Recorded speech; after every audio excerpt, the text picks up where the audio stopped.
Breath of the Wild. I think I should have to start off positively because otherwise I'm going to have a lot of nitpicks and it's going to come off much more negative than I want it to. Okay, so the game is incredible. It is probably one of the best games ever made. It's so much fun. It does exploration very, very well, which we'll get into in a minute. And it's one of those games that in 10 years we'll be talking about still. In the same way, we'll talk about Portal or Half-Life 2 or Dark Souls or BioShock, and we're still talking about them today. This is going to be one of those games, and perhaps even more influential along the lines of Ocarina or Mario 64. This is a very important game. Yes, this game is the tits. That's not even an exaggeration. The game is incredible, and what it accomplishes is enormously impressive. It's almost unfathomable. Like, to play a game for 100 hours. I played over 110 hours of the game, and I'll get over my stats in a second, but to have the majority of that time be fun, to have this map that's so large that it took that long to explore, and have it still be fun at that length of time, and to still hold secrets and things over the next hill that are enticing, like that's amazing.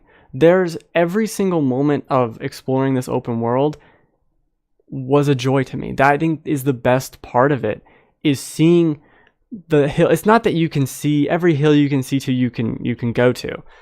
It's not that. It's seeing something on in distance. Like, let me see if I can find something here. Anything. You'll see any little plateau or a tower in the corner, anything at all, and you'll want to go to it, and you'll feel rewarded for going to it. And not even rewarded in like you'll get items or money, or just, it's the experience, it's the journey. It's being in the Breath of the Wild that is the game, and it is so much fun to explore. It really does that well, better than any other 3D Zelda game. It has that open world, it has the puzzles along the way that are perfect. The little Korok seeds perfectly encapsulate what 2D puzzles in previous Zelda games used to feel like. This, it does so well, and having things like this happen where you're attacked by a bunch of keys, such a great job. It's almost, there are no words for it. It does everything in the world, in the open world, so well. I mean, I told this story forever ago, but it was where I found a beach, and I just followed the beach for half an hour, and I'm seeing these different enemies, and they're doing different things. I'm like, okay, what do I do on here? And you're solving, like, well, what's this? Okay, I'm gonna take a picture of this, and I'm gonna put this note on my map to explore. And you're looking up. I'm then on the beach, right? And then there's this rock thing that goes above me, and I'm going into it, not like a cave, but just a thing on the beach. I'm like, oh, there's rocks up there. Let me shoot a bomb arrow and blow up that and get the minerals that were, or the gemstones that were in the rocks up there. And I keep going, and I turn the corner, and there's a jungle. And I'm like, I didn't expect to see a jungle right here, right next to this beach. And I think, oh, okay, there's a tower right here. I saw it. I marked it on my map before. Let me go and see. Like, let me just go to that tower, right? And it took me an hour of exploring just to get to that tower. I accomplished nothing, right? I didn't do anything there. But it was so incredible. Seeing sites like these weird giant mushroom things, there's so much of that. Every single area of the game is filled with stuff like that. It really is. And it's so much fun to see. All right, let me see it. Trying it out for the Wii U. Want it to be since it was created.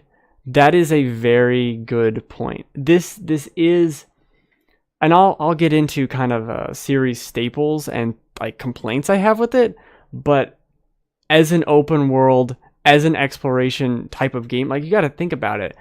The first Legend of Zelda really is kind of the first open world game, and this very much is that spirit taken to 11 and gone crazy. And I wouldn't even, there are some games where I'd say that the overworld's too big or it's not fun to traverse. This, despite being enormously large, is always fun to explore. It has those little puzzles along the way. It has moments like this where I'm just climbing a mushroom rock, and that's fun. Like, how is that still fun in the same way of everything else? And it does have those secrets along the way, like the original Zelda had, or even Zelda 2 or Link to the Past, or any of them. It does that so well, and it has them in spades. It has all these secrets. It has all these alcoves. It has the adventure spirit that so few games have. That really, I guess the closest thing I could say to it is something like Minecraft, where you find a cave and you just go into a cave, and you're like, I guess I'm exploring now, and you go into it and you have this adventure. And that's what Breath of the Wild is. I think the adventure they craft with the story and some of the dungeons and some of that isn't as strong as just, I went this way. Did you go that way? No, I didn't. I found this thing. That's crazy. Or like, that's what it is. It's those moments that can only happen from creating this world and letting you loose in it. And that's the fun of the game. And it is so much fun. I wouldn't have, even with my dumb complaints, which I'll get to, I wouldn't have played 110 hours of this game if I didn't like it. It's the same kind of thing I complain about Skyrim for not having a great combat system, or the level up perks are garbage, and like the health system's weird too. I'm not a big fan of that, but I played the game for 100 hours, so I did enjoy it. It is a good game. I did get to explore and do that, but this does everything so much better. It doesn't get in its own way. It has the space, right? Like, if this was a lesser game, let's just to harp on Skyrim, there would be combat encounters everywhere. You'd be constantly, oh, there's a wolf fighting me, or there's this fighting me, and you couldn't run away, and it'd be super annoying. This just lets you explore. It lets you be in the world and to see it, and it does it so well where it's its own reward. You get to the top of the hill, and maybe there's a Korok seed, and maybe there's nothing, right? And you just look around, and you go, I want to see what that is. What's that over there? You look at your map, and you go, I don't think I've been there. I want to be there. I want to go there. There are so many just random fields in this game that are incredibly interesting and entirely optional. There's nothing there. There's literally nothing there. There may be an enemy or two. There's some trees. But there's no reason for you to go there, but you go there and you experience it and you see the world. This is backpacking in Europe, in Hyrule, the game. That's what it is. You're just on this adventure and you go forth with it. I don't know any other positive, crazy hyperbole I can say with it. That's incredible. And I think it's at that point that I have to transition into the not so great parts of it. Let me get some of my stats out of the way, actually. So over 110 hours, the Switch doesn't really explain hours very well, so who knows. I did all 120 shrines. I got 367 Korok seeds, which is almost halfway.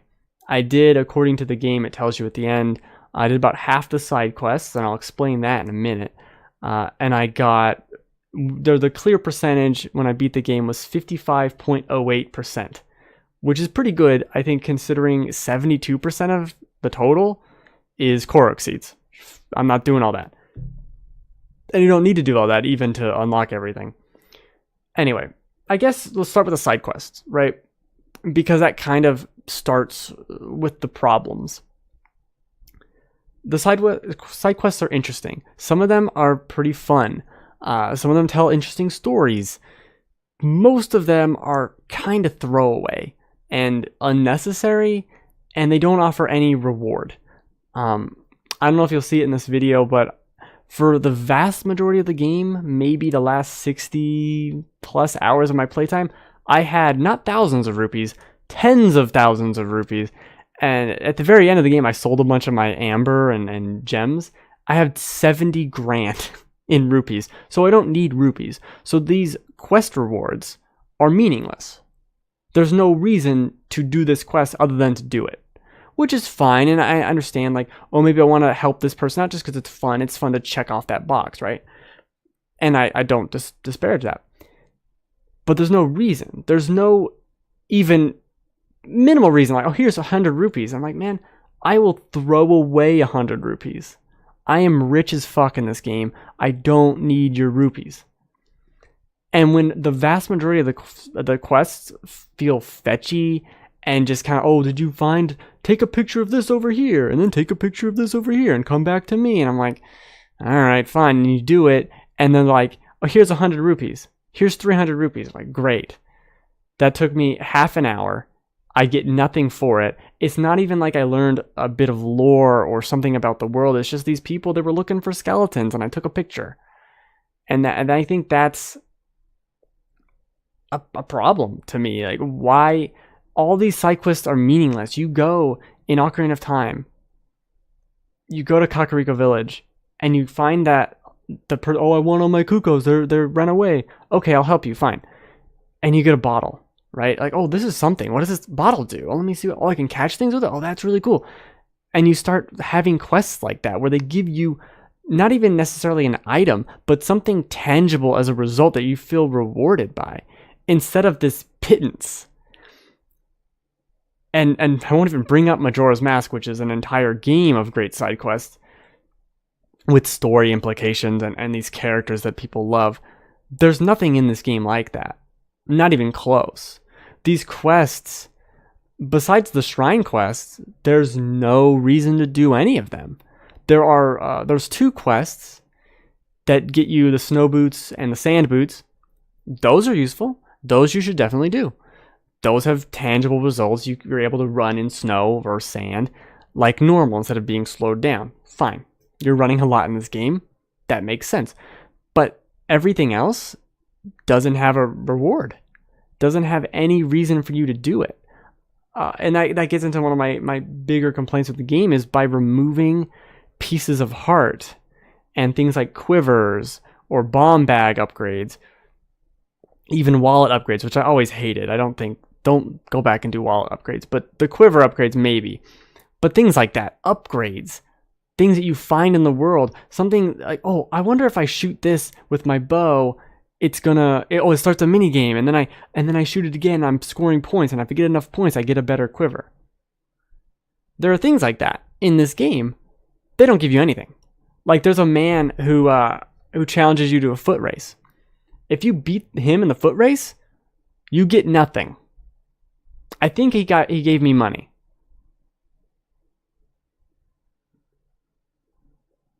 That's not a reward, man. Like, I'm used to exploring and finding a weird cave and finding a piece of heart in it. And I'm not expecting every cave to find a piece of heart, right? I'm expecting there to be a reward for any of the things I'm doing. And because of this whole idea of, I'm only looking for Korok seeds.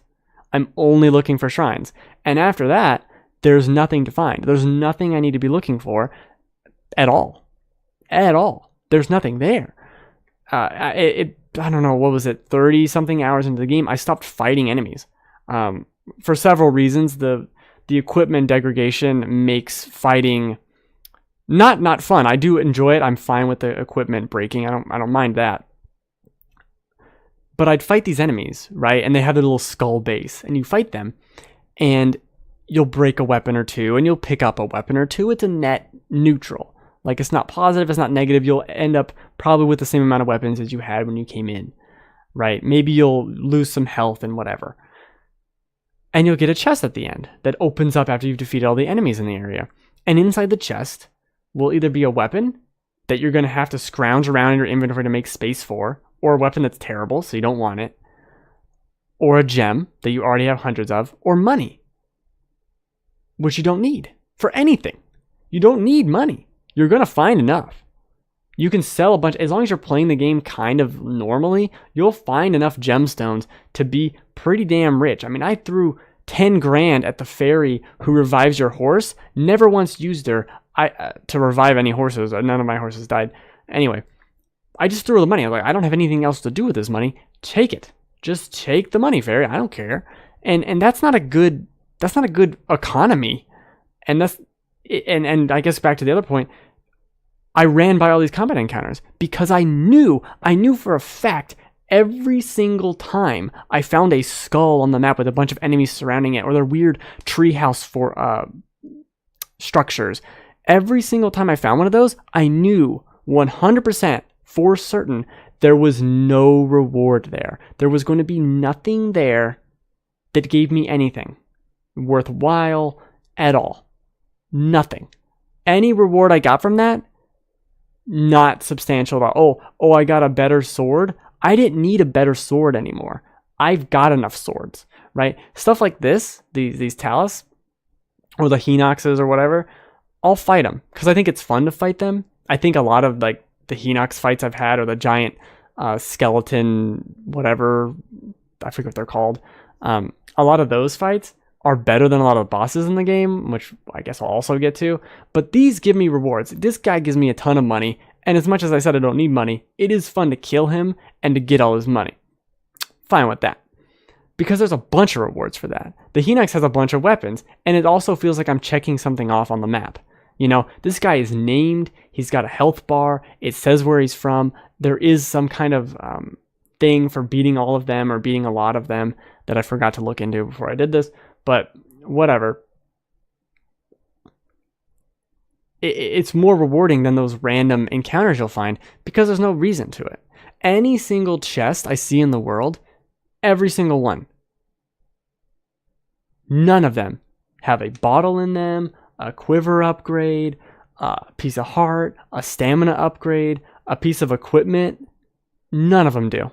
None of them do. The very rare case you'll find a shield that's cool in one. The shrines will give you weapons or armor. Those are very rare. There's no reason to, like, oh, there's treasure chests everywhere. They're filled with garbage. They're straight up filled with garbage. You play this game for 30 hours and you fight pretty much everything, you're done. By that time, you're done. You don't need to fight anything else. You have enough crafting materials. Not that you even need to be crafting that much. Not that you even need to be making potions all that much either, because I really didn't. Every once in a while, I'd stop and I'd make 3 or 4 health things that were full recovery plus 3 hearts, and I was like, done. I made 3 of those. I don't really need to do more. Because there's a problem with the combat in that every single thing wants to just beat your ass for no reason. The combat isn't that great. It's very loose and weird, and because of the item degradation, it doesn't quite flow right for me. You can do the little quick dodge and you do the flurry attack or whatever, and you'll do it, and it works well, and you're doing a ton of damage, and then a guy will come out of nowhere and just hit you with a sword, 8 hearts. And like, motherfucker, that's a lot of hearts to just randomly hit me with. Especially considering when their moves are so weird and they're so animated in their animations, I don't even know what the fuck they're doing. Yeah, I have 23,000. You can't see it in the corner. 23,000 rupees in this video. So I didn't really get that.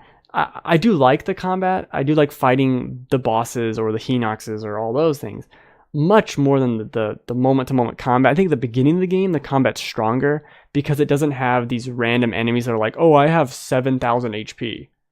I'm like, well, I don't really care, though. Like, I don't really want to fight you because, again, there's no reason to. I'm not leveling up. It's not like if I kill 50 bokoblins, I earn some ability that makes me stronger against bokoblins or something. There's nothing like that. There's nothing like that, so there's no incentive to do it.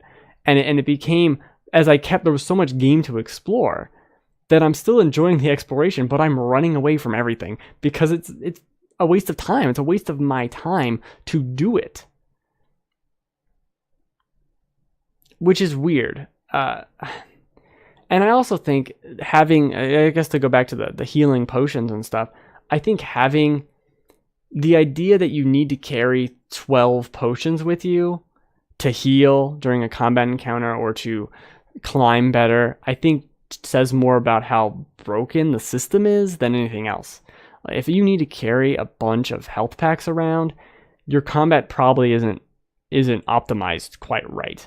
And I guess a better example would be BioShock. In BioShock, you can carry 9 health packs, and you can just activate them at any moment. So aim for that moment. So you'll be playing the game and you'll get hit like 3 times and you lose most of your health and you just press a button to heal. I would rather not have any health pickups and have the health system make sense to where enemies aren't doing as much damage, or I have a regen that I'm hiding behind something, or anything, because the system of carrying 9 health packs around because you have to, and because the game's designed around that, then give me 9 times as much HP, and there you go. Design your game around that, because it doesn't make any sense. It makes sense for in BioShock for abilities to have some kind of cooldown. So I guess, you know, stabbing yourself with the Eve hypo makes sense. But for health, it really is kind of goofy. And there's so many items in this game, pages and pages of materials that I don't think are really necessary. It's fine that they're there. They do a good job of not being like, you have carrying too many apples. Like, that never happens, so that's great. Like, that's really great. But I guess it's just not for me. I'm never a big crafting guy anyway. And I think not having the ability to, this is the wrong mouse, not having the ability to remember or just like quick use any of the meals you've made before kind of kills it for me in terms of like what I want to make. And you start to see a system here of like, I'm just going to pile a hearty whatever, an apple and a slab of meat. I'm going to get something pretty decent. I'm going to call it a day. I don't need to spend all this time on it. And they gave you so many of these little things that I don't know if they're really necessary. I have some notes written down here. Oh, horses are useless. Yeah, horses are pretty stupid. I probably spent 95, if not more, percent of my playtime not on a horse. I think I got my first horse like 40 something hours into the game. I didn't like how you get them.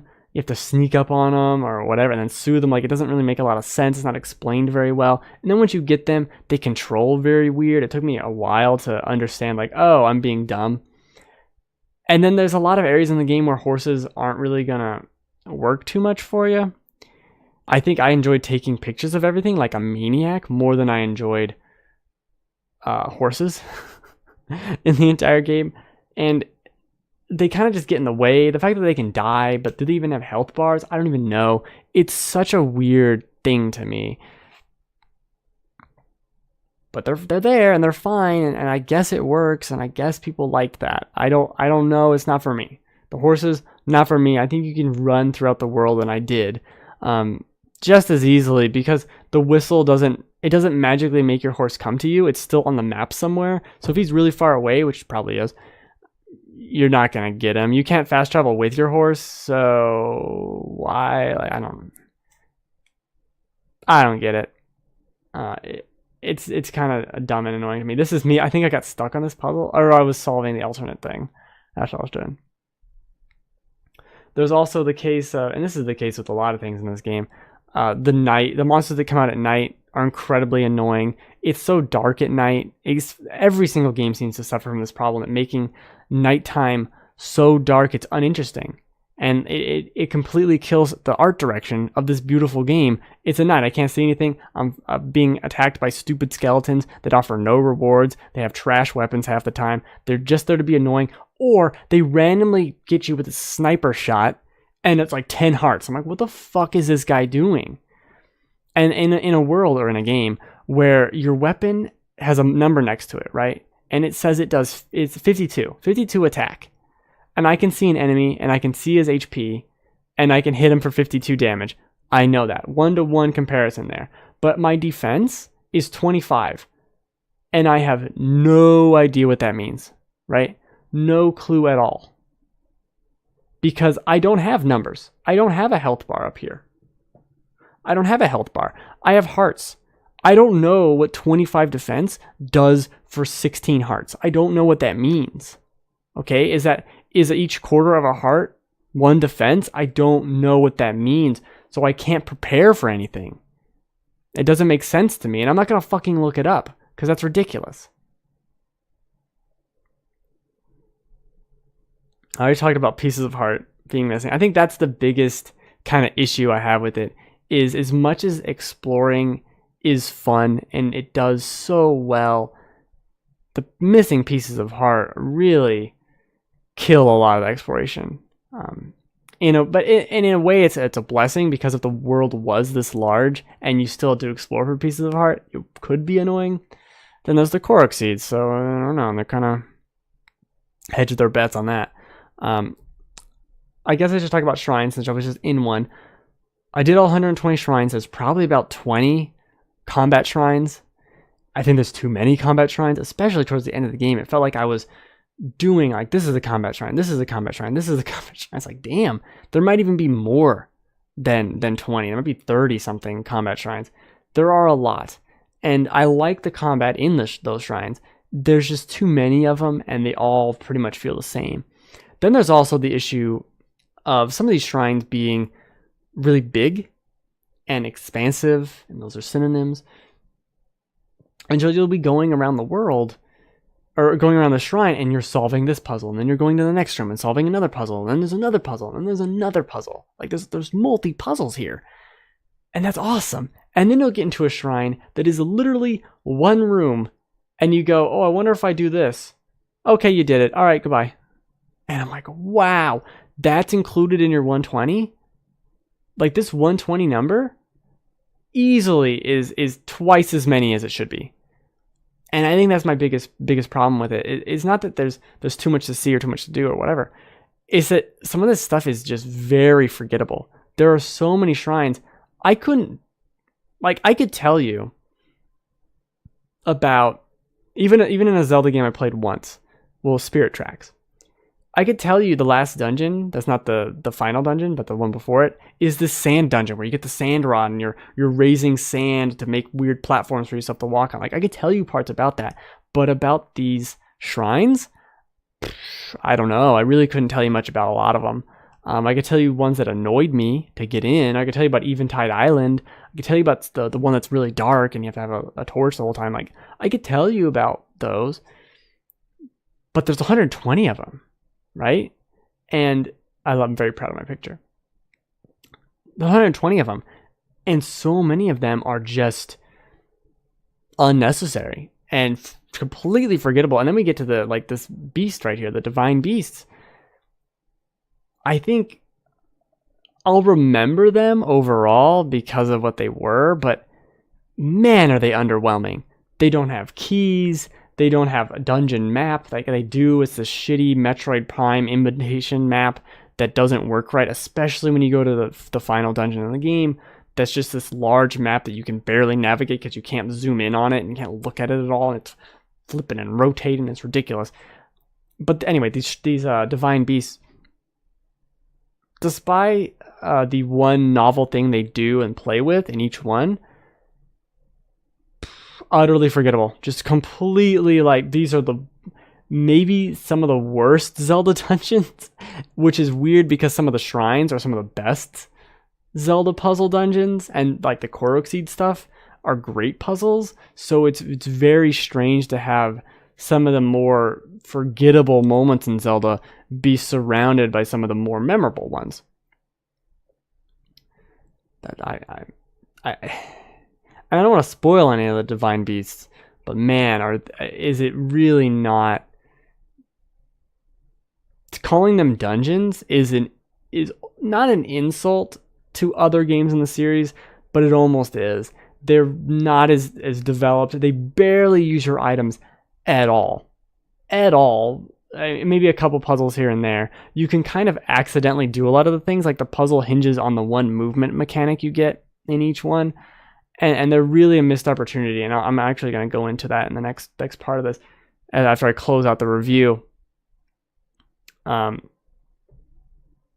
upgrades, new abilities, they're not here. There's the limited upgrades you get with like the bombs and stuff, but there's nothing new to find in the field that's going to really take you higher. Even the little protections you get from people aren't that amazing. Like, they're cool and they do some interesting things, but they don't change the gameplay enough. And I'll kind of go into that too. I don't mind that you get all the pieces of the gameplay puzzle early in the game. I don't mind that. It's just that nothing utilizes them. There are shrines that do, but the shrines are completely optional. Everything in this game is optional. I almost think that's to its detriment. Everything's so optional and just kind of shoved off to the side. None of it stands out as like, whoa, that's the Zelda moment. Going back to rescue your sister in Wind Waker in that prison outside island. I don't know. My memory is hazy. And having the moment where you're climbing the flooding tower and you fight the Hemlock Bird man. Awesome. Incredible moments like that don't exist at all. I know some people really like these guardian people, the 4 guardian, one of each tribe or whatever. I think I liked one of them. I didn't like any of the new characters really. They're not that interesting to me. I like Zelda and I like Link and I like the King, but everyone else doesn't do much for me. There's better iterations of them. Places like the Lost Woods are great, but Zora's Domain is not that exciting. It's like the least interesting Zora's Domain since Twilight Princess, which has a terrible Zora's Domain, and this one's better than that. But I mean, comparatively to a lot of towns and things in Zelda, no. This Kakariko Village, I will not remember this one very well. I will remember the one from A Link to the Past. I will remember the one from Ocarina of Time. I'll remember Outset Island, even, or Outlook Island, or whatever the fucking island. I won't remember what it's called, but I'll remember the island, right? And I think that's a problem overall, is that there's not that much memorable about these places. And as much as I love the game and kind of talk about the game being incredible and amazing and all this stuff, it does leave me with a little bit of like, really? Like, this isn't the Zelda. This isn't the amazing Zelda that I've known for 20 plus years. This is just okay-ish Zelda with some amazing stuff in it. So at times it is the best Zelda game, and at times it is just an okay Zelda game. And I guess the biggest thing with that is fixing the shrines and dungeons. And I've outlined a thing here that I want to go into in a second, that just kind of like how we can better improve these shrines, make them something much more memorable, make them a better part of this world. Maybe even out of this world. No? Not out of this world? No? Okay. We'll get into that in just a second.